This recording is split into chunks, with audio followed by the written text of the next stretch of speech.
பேதுருவோட லைஃப்லேருந்து சில காரியங்களை வந்து கற்றுக்கொள்ளும்படியாக அந்த காரியங்களை வந்து நான் பார்க்கும்படியாக கர்த்தர் கிருபை செய்தார். அதுலேருந்து ஒரு 4 பாயிண்ட்டை வந்து நம்ம தியானித்து, ரொம்ப ஷார்ட்டாக இருக்கும், அந்த அவரோட லைஃப்பில் வந்து என்னென்ன பாயிண்ட்ஸ் இருந்துச்சு, அதாவது என்னென்ன நேரத்தில் எதை செய்யணும், செய்ய வேண்டிய நேரத்தில் எதை செய்யாமல் இருந்தார், அதெல்லாம் வந்து நம்ம தியானிக்க போகிறோம்.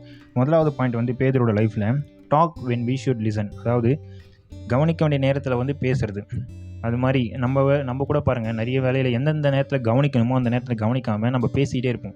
அதாவது நம்ம அந்த கவனிக்கணுன்ற எண்ணமே நமக்கு இருக்காது, நம்ம பாட்டு பேசிக்கிட்டே இருப்போம்.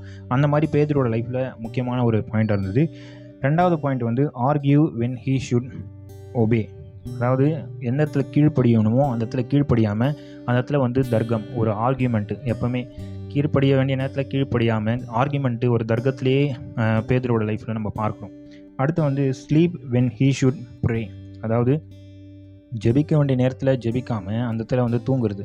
இயேசு வந்து தன்னுடைய சீஷர்கிட்ட சொல்கிறாரு, 1 மணி நேரம் விழித்திருந்து ஜெபியுங்கள் அப்படின்னு சொல்லும்போது அந்த இடத்துல வந்து அவங்களால ஜெபிக்க முடியல, அவங்களுக்கு தூக்கம் தான் முக்கியமாக இருந்தது. ஆனால் அந்த நேரத்தில் இயேசு என்ன சூழ்நிலையில் சென்றிருந்தாருன்னு நம்ம எல்லாருக்குமே தெரியும். ஆனால் அந்த டைமில் கூட பாருங்கள், அவ்வளோ சொன்னார் அவர் சீஷர்களுக்கு, வேலை வந்து விட்டது, எல்லாமே நடக்க போகிற காரியங்கள்லாம் முன்னறிவித்தார். ஆனாலும் அவங்களால வந்து தூங்காமல் ஜெபிக்க முடியல. ஸோ 4வது பாயிண்ட் வந்து என்னென்னா fight when we should submit. அந்த இடத்துல அதுக்கப்புறம் இயேசுவை பிடிக்க வராங்க, அந்த பிடிக்க வர நேரத்தில் வந்து பேதுரு வந்து எந்த இடத்துல சப்மிட் பண்ணணுமோ அந்த இடத்துல சப்மிட் பண்ணாமல் அந்த இடத்துல வந்து அந்த வேலைக்காரனை எதிர்த்து அவருடைய காதை வெட்டி, நிறைய சம்பவங்கள் நமக்கு தெரியும் வேதாகமத்தில். ஸோ அந்த காதை வெட்டி அதுக்கப்புறம் இயேசு அவரை சுகமாக்கி, இப்படிப்பட்ட சம்பவங்கள் நடக்குது. ஸோ இவரோட லைஃப்பில் வந்து நம்ம கற்றுக்கூடிய முக்கியமான பாயிண்ட் என்னென்னா, எந்த நேரத்தில் எதை செய்யணுமோ அந்த நேரத்தில் அதை செய்யணும், செய்யக்கூடாததை வந்து செய்யக்கூடாததில் வந்து நம்மளுடைய வாழ்க்கையில் நம்ம ரொம்ப முக்கியமாக இருக்கணும் அப்படின்னு சொல்லிட்டு பேதுருவோட லைஃப்பில் வந்து நம்ம கற்றுக்கொள்கிறோம்.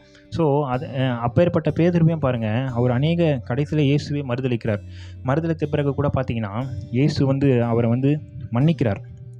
ஏன்னா அவர் பாருங்கள், பேதுருவோட இருதயம் வந்து நமக்கு தேவை. அவர் அவ்வளோ தப்பிதங்கள் செய்தார், அவர்கிட்ட அவ்வளோ ஃபால்ட்ஸ் இருக்குது எல்லாமே சொல்லலாம். ஆனால் அவ்வளோ தப்பிதங்கள் செய்தாலும் கடைசியில் அவருடைய பாவங்களுக்காக அவர் வந்து தன்னுடைய இருதயத்தை வந்து தேவனிடத்தில் திறக்கும் பொழுது தேவன் வந்து அவரை மன்னிக்கிறார். கடைசியில் அவருடைய வாழ்க்கையை டிரான்ஸ்ஃபார்ம் ஆகுது. எப்படி இருந்த பேதுரு வந்து கடைசியில் ஒரு பெரிய அப்போஸ்தலன், ஒரு பெரிய நிருபங்களை எழுதி அநேக சாட்சிகளாக வந்து இன்றைக்கி சபையில் நமக்கும் நம்முடைய கிறிஸ்தவ ஜீவியத்துக்கும் வந்து அவர் அவ்வளோ பெரிய காரியங்களை செய்திருக்கிறார். ஸோ நம்முடைய வாழ்க்கையில் கூட நிறைய தப்பிதங்கள் நம்மளுடைய வாழ்க்கையில் இருக்கும். ஆனால் எல்லாவற்றையும் கடவுளுடைய கரத்தில் நம்ம ஒப்பு கொடுக்கும் பொழுது கர்த்தர் நம்மையும் பேதுருவை போல் ஒரு டிரான்ஸ்ஃபர்மேஷன் நம்ம லைஃப்பில் கொடுப்பார். ஸோ கர்த்தர் தாமே இந்த வசனங்களை ஆசீர்வதிப்பாராக. ஆமீன்.